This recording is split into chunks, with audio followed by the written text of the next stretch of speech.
بسم اللہ الرحمن الرحیم۔ صدقہ فطر،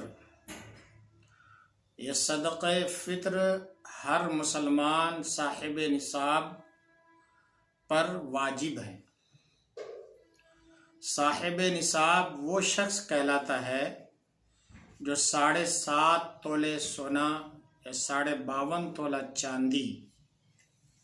یا اتنی قیمت کی رقم اس شخص کے پاس گھر میں یا بینک میں موجود ہو، یعنی 7.5 تولہ ہو سونا ہو یا 52.5 تولے چاندی ہو یا اتنی مالیت کی رقم گھر میں ہو یا بینک میں ہو، تو وہ شخص صاحب نصاب کہلاتا ہے۔ اور صاحب نصاب پر صدقہ فطر جو ہے یہ واجب ہے۔ وہ اپنی طرف سے بھی ادا کرے گا اور اپنے چھوٹے بچوں کی طرف سے بھی ادا کرے گا۔ غلام اور باندی ہو تو ان کی طرف سے بھی ادا کرے گا۔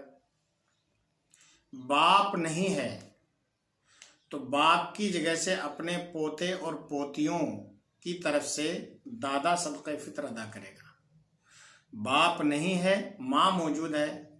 تو ماں کے اوپر اپنے چھوٹے بچوں کی طرف سے صدقہ فطر ادا کرنا واجب نہیں ہے، بلکہ یہ ذمہ داری دادا کے اوپر آتی ہے۔ حدیث پاک میں ہے، ترمذی شریف ابواب الزکوٰۃ کی حدیث پاک ہے، حضرت عمرو بن شعیب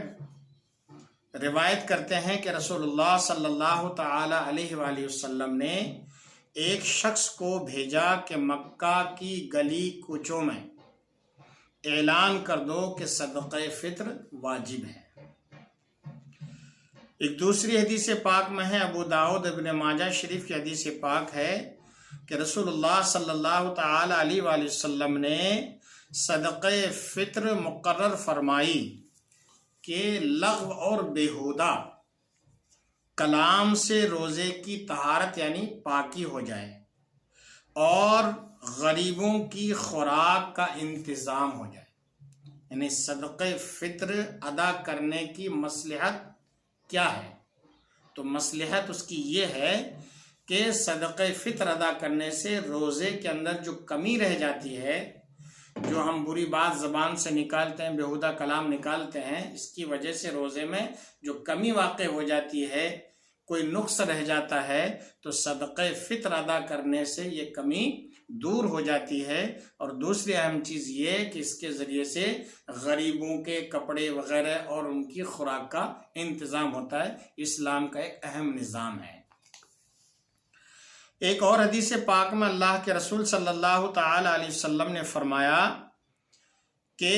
بندہ کا روزہ آسمان و زمین کے درمیان معلق رہتا ہے، لٹکا رہتا ہے۔ بندہ کا روزہ آسمان و زمین کے درمیان معلق رہتا ہے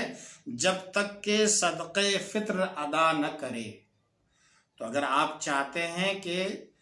آپ کا روزہ خدا کی بارگاہ میں مقبول ہو جائے، معلق نہ رہے، لٹکا نہ رہے،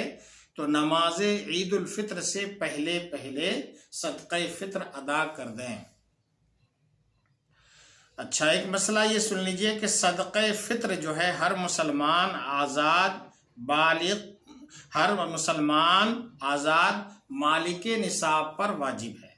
کوئی غلام ہے، پہلے غلامی کا جو دور تو نہیں ہے، پہلے غلامی کا دور تھا کہ انسانوں کو خریدا بیچا جاتا تھا، تو اگر کوئی کسی کا غلام ہو تو اس کے اوپر صدقہ فطر نہیں، بلکہ آزاد شخص پر صدقہ فطر واجب ہے۔ صدقہ فطر واجب ہے، عمر بھر اس کا وقت ہے، یعنی اگر ادا نہ کیا ہو تو اب ادا کر دے۔ ادا نہ کرنے سے ساقط نہ ہوگا، یعنی کسی نے ادا نہیں کیا تو ایسا نہیں کہ اس کے ذمے سے صدقہ فطر ساقط ہو گیا، ایسا نہیں، ذمہ اس کے ذمہ باقی رہے گا۔ اگر وہ صاحب نصاب تھا اور صدقہ فطر ادا نہیں کیا تو اب بھی وہ گناہگار ہی رہے گا۔ مسئلہ، صدقہ فطر واجب ہونے کے لیے روزہ رکھنا شرط نہیں ہے۔ اگر نعوذ باللہ کسی نے جان بوجھ کر روزہ نہیں رکھا یا کسی عذر کی وجہ سے، جیسے عذر یہ ہے کہ بھئی سفر کی حالت میں ہے، تو شریعت نے حکم دیا ہے کہ اگر آپ سفر کی حالت میں ہو، روزہ نہیں رکھ پاتے ہو، پریشانی کی وجہ سے، دقت کی وجہ سے، تو ان دونوں روزہ نہ رکھ کر دوسرے دنوں میں اس کی قضا کر لو۔ تو یہ شریعت کی طرف سے ایک چھوٹ ہوئی۔ تو اگر ان دنوں میں روزے کے دنوں میں روزہ نہیں رکھ پا رہے تو ایسا نہیں کہ روزہ نہ رکھنے کی وجہ سے صدقہ فطر اس کے اوپر سے ساقط ہو جائے، جی نہیں،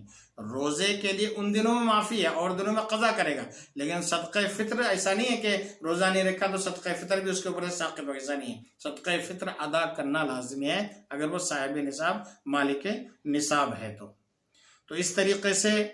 مرد مالک نصاب پر، یعنی مرد جو ہے، میں نے بتایا کہ ماں کے اوپر نہیں، یعنی اگر شوہر کا انتقال ہو گیا تو ماں پر اپنے چھوٹے بچوں کی طرف سے ادا کرنا نہیں ہے، باپ ہے تو باپ ادا کرے گا اپنے چھوٹے بچوں کی طرف سے اپنی طرف سے، اور باپ نہیں ہے تو باپ کی جگہ دادا ادا کرے گا، اور اگر صاحب نصاب ہو تو مرد مالک نصاب پر اپنی طرف سے اور اپنے چھوٹے بچوں کی طرف سے صدقہ فطر ادا کرنا واجب ہے۔ تو یہ جس طریقے سے زکوٰۃ ہمارے پر ہے، زکوٰۃ تو فرض ہے، زکوٰۃ اور فطرے میں فرق یہ ہے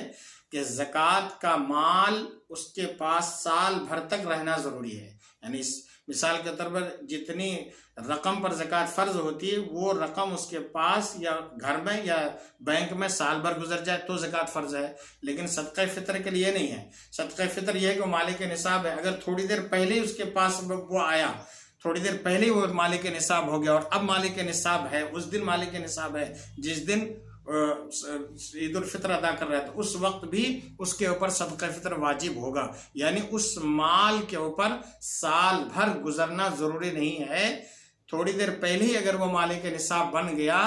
اتنا مال اس کے پاس آ گیا کہ وہ اب صاحب نصاب کہلاتا ہے، یعنی 7.5 تولہ سونا یا 52.5 تولہ چاندی یا اتنی رقم اس کے پاس آ گئی تھی تو اب وہ صاحب نصاب ہو گیا، تو اب اس کے اوپر صدقہ فطر اپنی طرف سے بھی اور اپنے چھوٹے بچوں کی طرف سے بھی ادا کرنا واجب ہے۔ تو اللہ رب العزت سے دعا کریں کہ اللہ تعالی ہمیں یہ سعادت بھی نصیب فرمائے اور یہ توفیق بخشے کہ اللہ نے ہمیں حیثیت دی ہے، وہ پوزیشن دی ہے، استطاعت دی ہے، تو ہم اپنی طرف سے اور اپنے بچوں کی طرف سے صدقہ فطر ادا کر کے اپنے روزوں کو پاک اور صاف کریں اور خدا کی بارگاہ میں ہمارے یہ روزے مقبول اور منظور ہو جائیں۔